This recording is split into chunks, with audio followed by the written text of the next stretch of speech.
Assalamualaikum warahmatullahi ta'ala wabarakatuh. And today, we, the group 3, will going to talk about the language change, the syllables of time. So I, Fatima Sakina Isidro, will be going to start the topic. All living language changes with time. It is fortunate that they do so rather slowly rather than the human lifespan.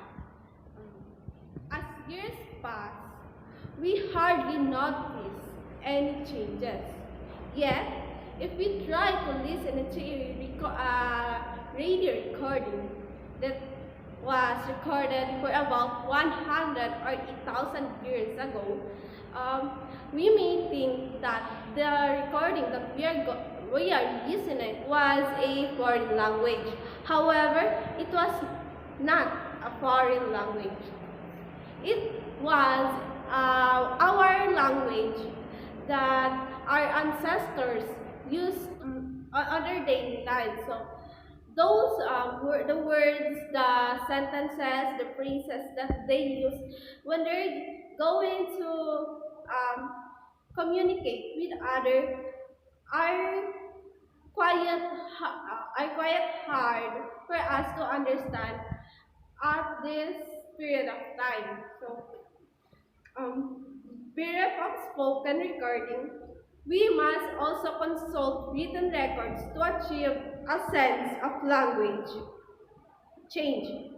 We know a great deal of history of English because it has been written for more than 1,300 years. Like the Old English spoken in England during the first millennium is scarcely recognizable as English.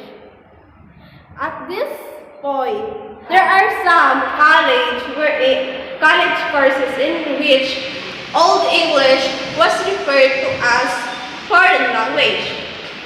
Example of this was the story of Beowulf, wherein Beowulf was written during the Old English period, in which it happens from around 449 up to 1000 CE. So Beowulf has a line here: "Would human find and bone be him on Swiftfoot Saragato," in which, if you're going to read this story entitled Beowulf, it is quite hard, or it is really hard for us to understand the words, the sentences, or even the full story because of the words being used in that was hard for us to understand it. And the words are no longer used by us at this period of time. So the sentence in the line of Beowulf was translated as, "He wanted to find the man who harmed him while he slept." So, after the Old English, Middle English begins at 1100 up to and ends at 1500 CE. So there is a tale entitled Canterbury Tales, which was written by Chaucer. And here are the two sentences that are gathered from the story Canterbury Tales. So, one, that April with his sure soup, while the second one is the drought of March had pierced to the roots. So, here are the translation of these two sentences, since it was quite hard for us to understand what are the some words, or what are the some words meanings in this sentence. So, the first sentence was translated as, "When April with its sweet showers." So, next one is, "The drought of March has fears to the roots. So then there are some words that are still being used, while the someone is some words aren't no longer, or some of the letters are being removed. 200 years after Chaucer, Shakespeare Hamlet says that uh, during the modern English, wherein modern English happens around 1500 and up until now, the present.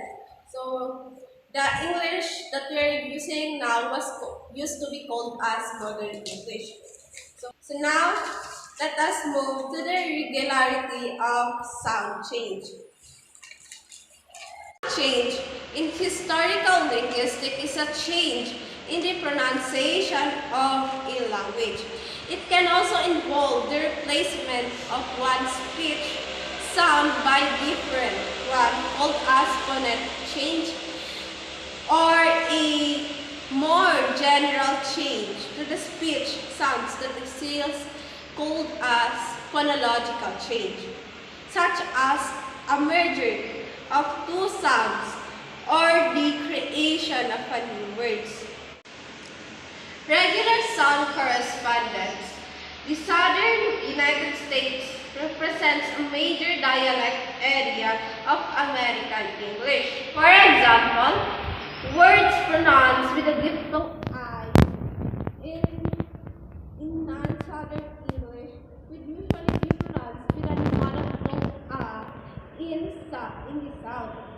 Local radio and TV announcers, the 1996 Olympics in Atlanta called athletes to the high as a jump or jump, and local natives invited visitors to try Georgia's famous pecan or pie.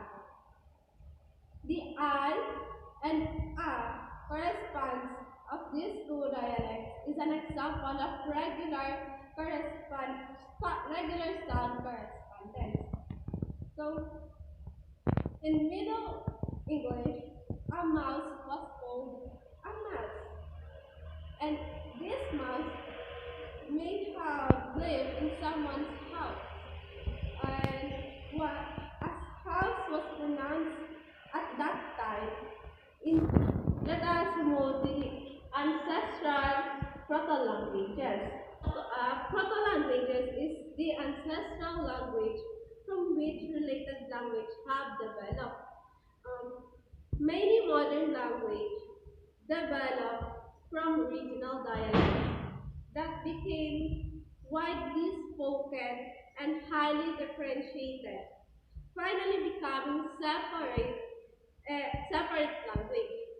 One example of this was the Romance language, which is the offspring of Latin, their metaphorical parent. Also, the early form of German and English were once dialect of a common ancestor called Proto-Germanic. So, how are we going to know that the two language has a common ancestor?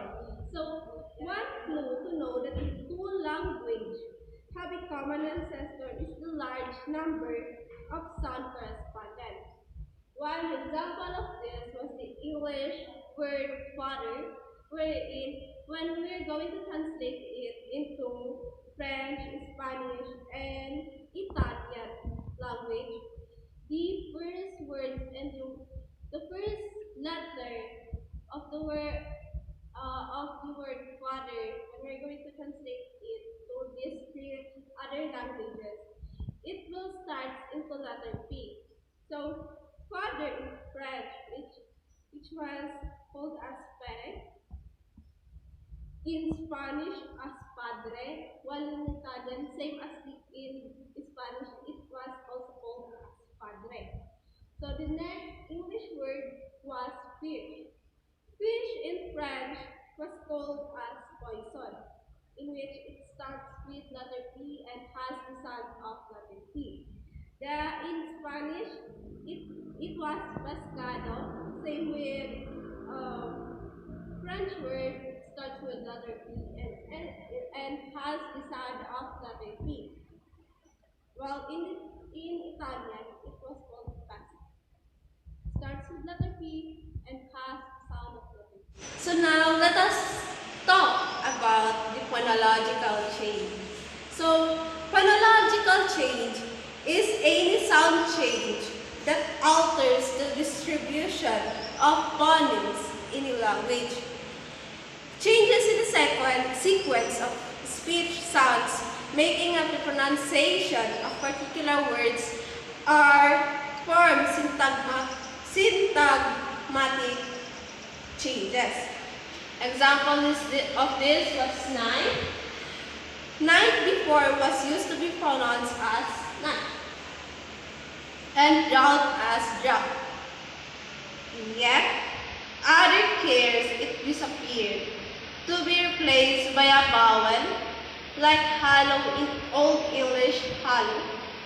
And these examples shows that changes in the inventory of sound in the language can occur through the loss of phonemes or addition of phonemes.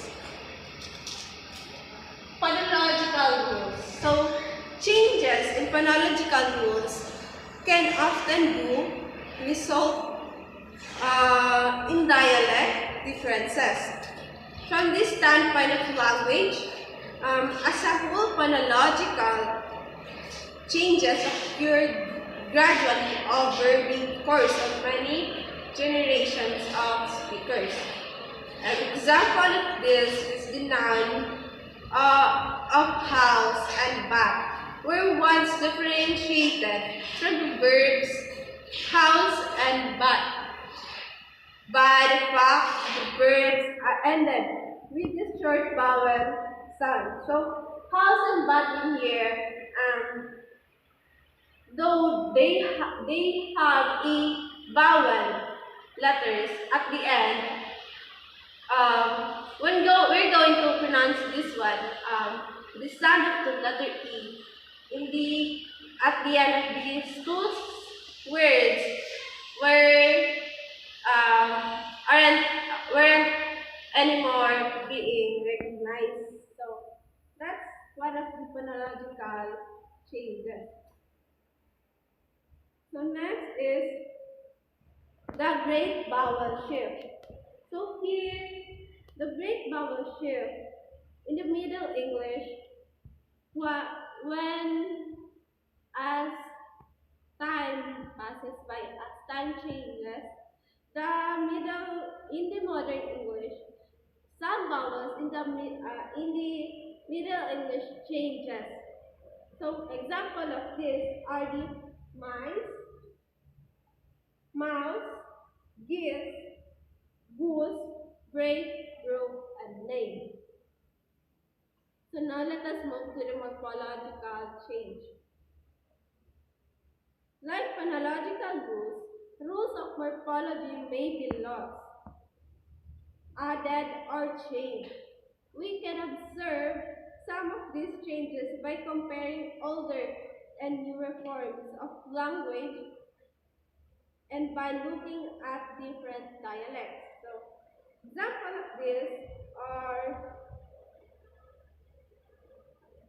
the lupus, lupai, lupul, lupong, lupo, and lupe. Extensive changes in morphology have occurred in the history of the Indo-European language. Latin had case endings. In Alice's Adventures in Wonderland, Lewis Carroll has Alice give us a brief lesson in grammatical case.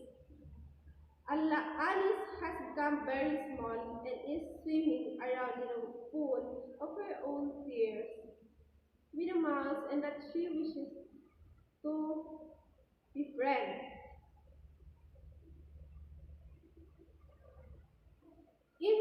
retains traces of the genitive case, which is written with an apostrophe. But that's all that means as far as possessives are concerned. English has replaced its depleted case system with an equally aggressive system of preposition. For example, what would be the dative case is often indicated by the preposition to the genitive case by the preposition of and the accusative case by the preposition together with word order B and P in the structure. So now let us move to the syntactic change. In modern English, adjectives generally precede nouns they modify. Those which would say sweet showers in place of showers sweet. Moreover, a direct object now generally follows its verb. So, has fears the drop of March to the root would be a modern rendering of the second time. Syntactic change in English is a good illustration of the interrelationship of the various modules of the grammar.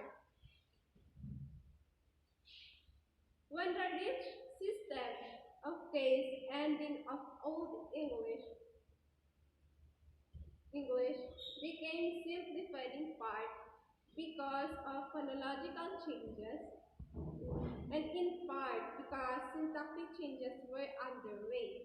So speakers of English were forced to rely more heavily on word order to convey the function of noun phrases.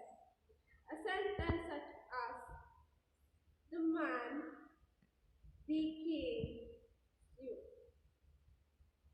In modern English, the man, the king, you is only grammatical as a relative clause meaning. The man that the king slew with the subject and the object of slew clause is verse. To convey the meaning, the man slew the king. Modern English speakers must rely on word order.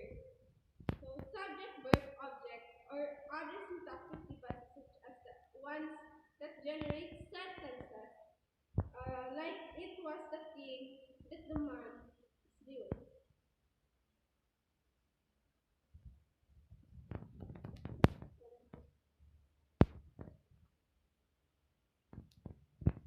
Another example of how syntax influence morphology is with Old English case endings on nouns that follow prepositions. Certain prepositions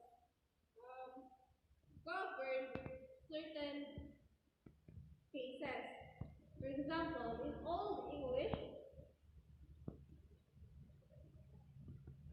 it in fact, and in that house, from that house till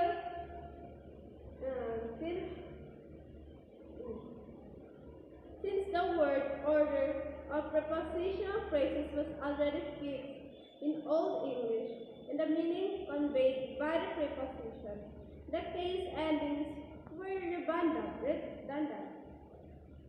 and therefore omissible, which in turn allowed the sound changes to take place that doomed those endings to the dustbin of history.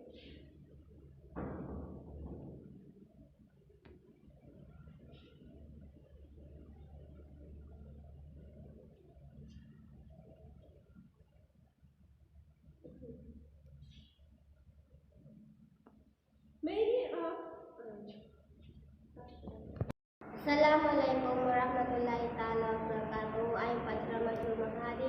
So now let's move to lexical change. Lexical change in the lexicon category occurs in the change of lexical words A and E addition of words of the borrowing of from other language, the loss of words, the shift into meaning of words over time. For example, morpheme as tini can be applied as aportini, chocotini, grantini, flirtini, crostini, mintatini, pichatini, quertini, a selection of Martini variant from the menu of Martini bar.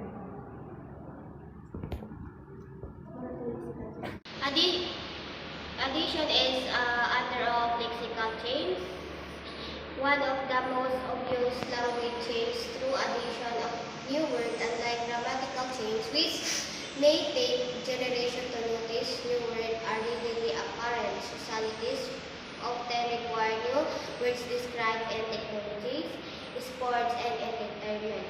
New words are born such as through derivational process and compounding, but there are other ways that can enter in vocabulary of language, such as word coinates, word from names, blends, shortening of word to form a new one, acronyms, and borrowing.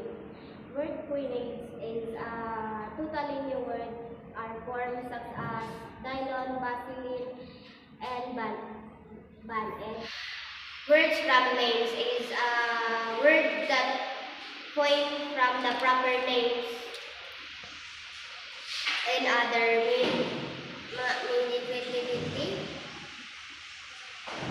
creativity that the vocabulary language expand. For example, sandwich from the word of sandwich, who put his food into between two slices of bread so that he could eat one he gobbled. Blend. Let's go to the blends. Are similar with compounding in that they are produced by combining two words, but blends part of word are combined and deleted. For example, smog is from the word smoke and fog. Frenemy from friend and enemy. Brands, those words. And also under the lexical changes, reduced word is reduced word is a perfectual disposition of shortened word by retreating the vowel. For example, is SMS for short message service. 3. Reflection of phenomena, clipping, acronym, and alphabetic abbreviation. Clipping is deleting the other parts of word. For example, exam, exam is from the word examination, and go to the acronym. Acronym words that derived from the initial of other of the words. For example, pag-asa. Hi, I am Arwina M. Castellan. So now we're going to talk about the loss of words. So what is loss of words? So language may be said to lose words in the sense that the frequency of usage falls below a certain threshold. Such words may still be counted when telling up in the lexicon size, but they are lost to the general population. The departure of an old word is never as striking as the arrival of a new one.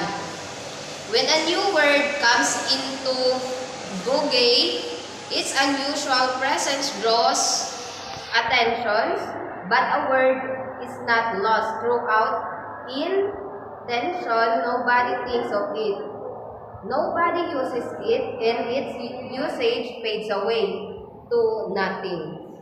For example, 2 bytes, meaning 220 cents, is now rarely used in the same liquor split in pill mill, meaning very fast and recklessly hurried.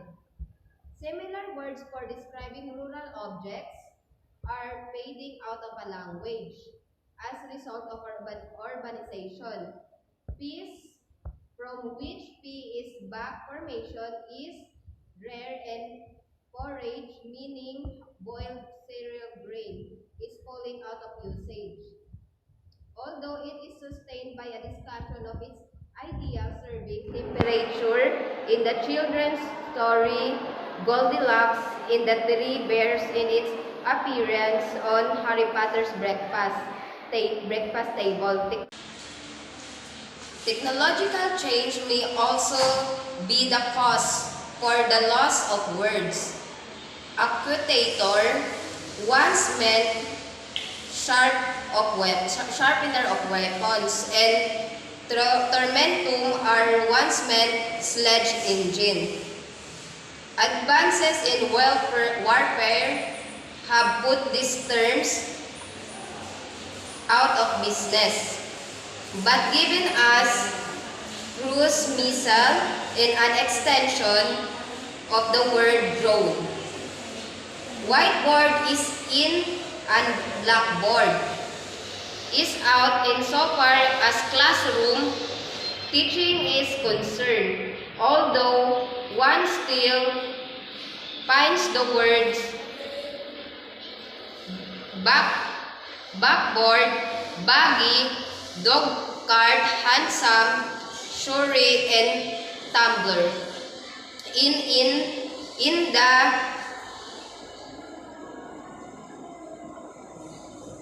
dictionary, all of them referring to subtly different kinds of horse, drone, carriages, and progress. In transportation is likely to render these terms obsolete, and eventually they will be lost. Semantic change is a form of language change regarding the evolution of word usage, usually to the point that the modern meaning is radically different from the original usage. The study of semantic change can be seen as part of etymology, onomasiology, semasiology, and semantics. The example of semantic is the word awful. It means literally full of awe, originally meant inspiring wonder or fear. Hence, impressive is contemporary usage. The word means extremely bad. So now, let's move on to broadening. So what is broadening? When we say broadening, it is the process by which the meaning of a word changes to become more generalized over time.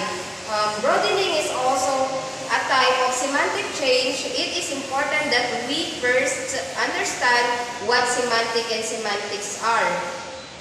So the example of the word, of the broadening is the word guy.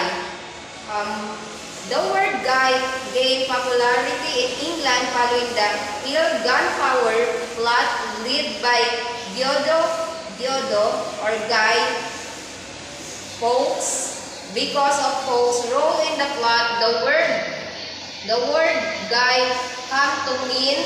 came to mean a grotesque person.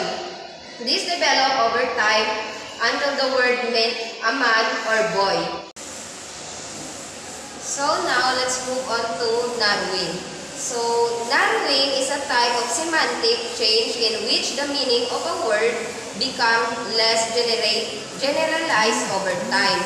Narrowing may also be called semantic specialization.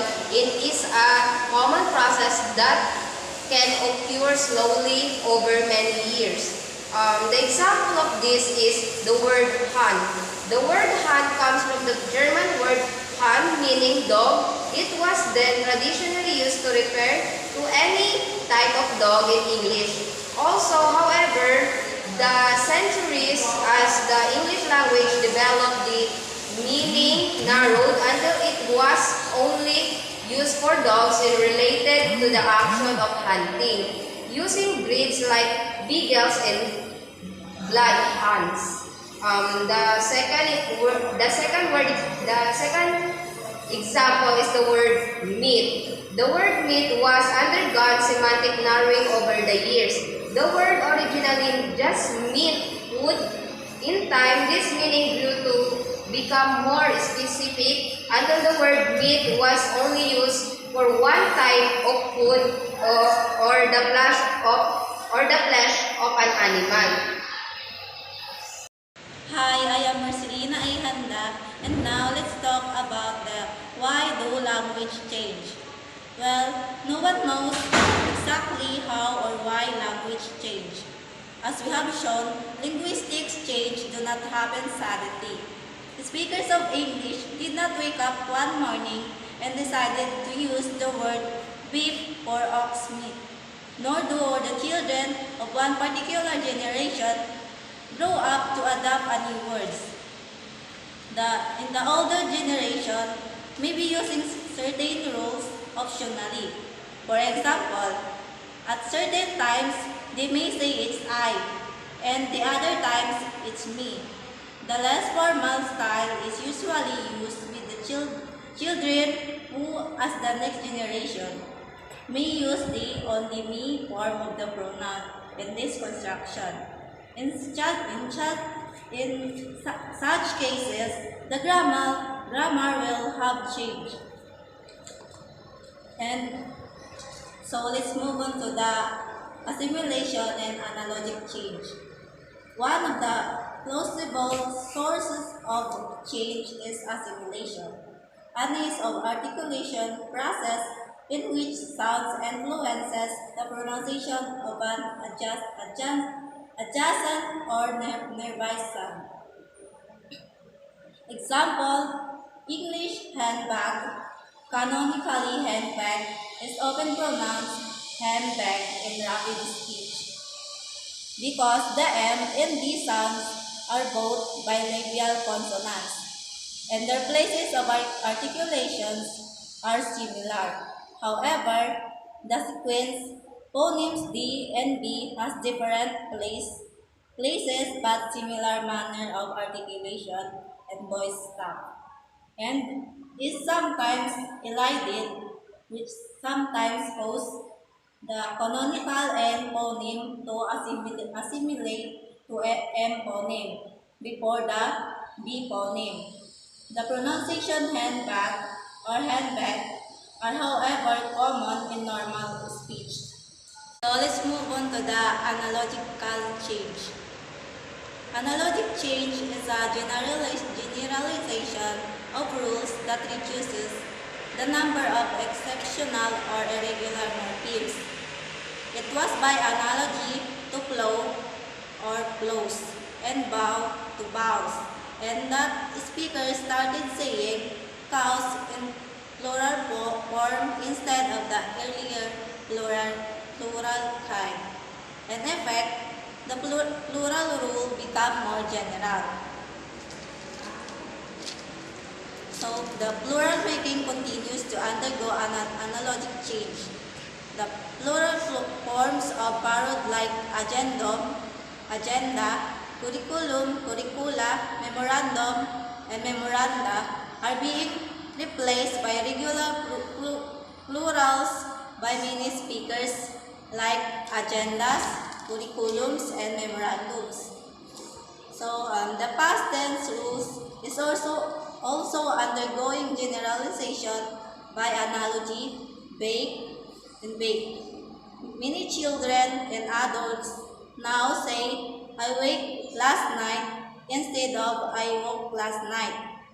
And similarly, in various communities, regular past participles are being replaced by past tense form.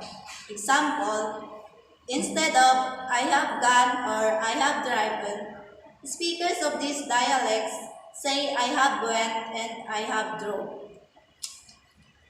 So, assimilation and analogic change account for some linguistic change, but they cannot account for others.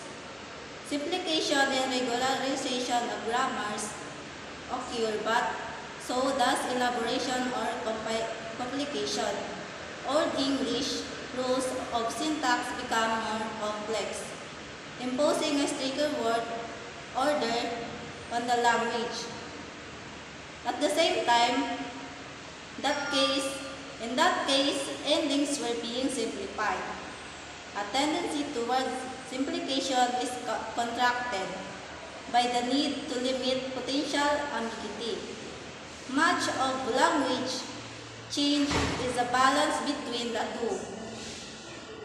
Language contact is also a vehicle of language change, particularly with respect to lexical change, due to borrowing and also phonological change, such as the introduction of new phonemes.